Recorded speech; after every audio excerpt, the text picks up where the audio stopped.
Neighbourhood Watch, Chapter 18. "What a mess!" Laura exclaimed after 2 hours of cleaning up the ground floor of her father's house.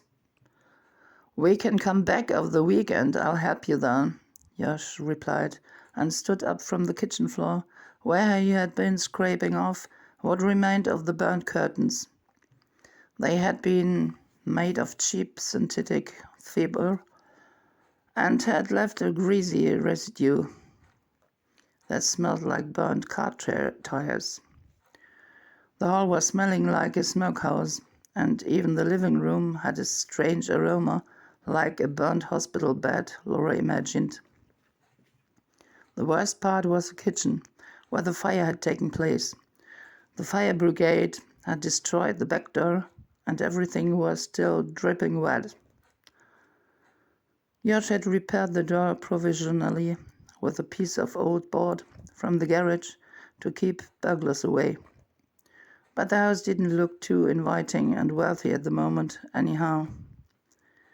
"We will have to redecorate the hall and refurbish the kitchen totally," Laura said. "Just in case you want to move in." "Good Lord, never ever," Laura exclaimed. "Josh, you're a genius. We can sell the house and look for a better place for the old man. He has some savings, and I can lodge the carer's allowance into his account as well. All in all, a nice sum. Let's see." She pulled open one of the drawers in the cupboard and grimaced. The handle was sooty from the fire. Laura used 2 fingers to tear the drawer fully open and took out some kitchen utensils. "Ah, there is it." She took out the little manila folder with the statements of account and opened it. The last statement was from the other day. It was from the day before, and it showed that the entire savings had been removed. "Bloody hell, what has this boy done?" she whispered, and her body trembled. She felt ill and tried to remain composed, but her eyes filled. Laura started crying. She sank down and leaned against the cupboard. Josh crouched down by her side and took the file from her hands. He put his arm around her and started murmuring and rubbing her back. "This doesn't look well for Nigel, I have to admit," she said. He sounded disappointed too.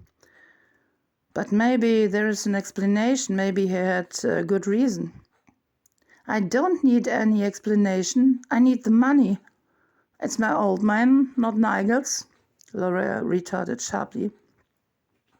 At that moment, her mobile rang. "Yes," she snipped. "It's me," Nigel said.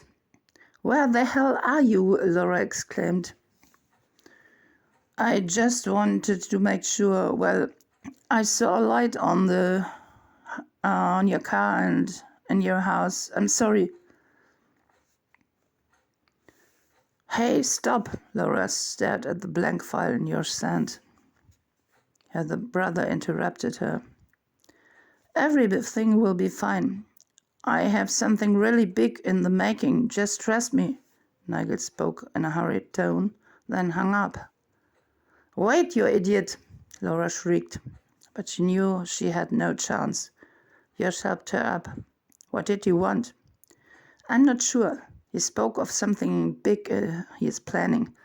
And last night the Sam Bullocks called, and when Nigel heard it, he took my car again and disappeared and came back 10 minutes later.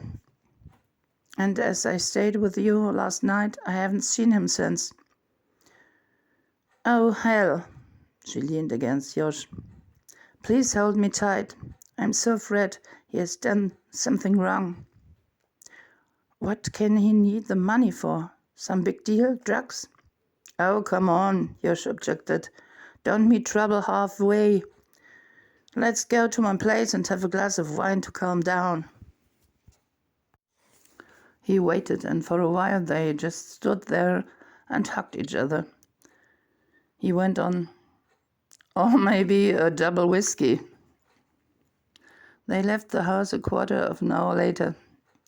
All the windows were lightly open so that the smell might eventually disappear.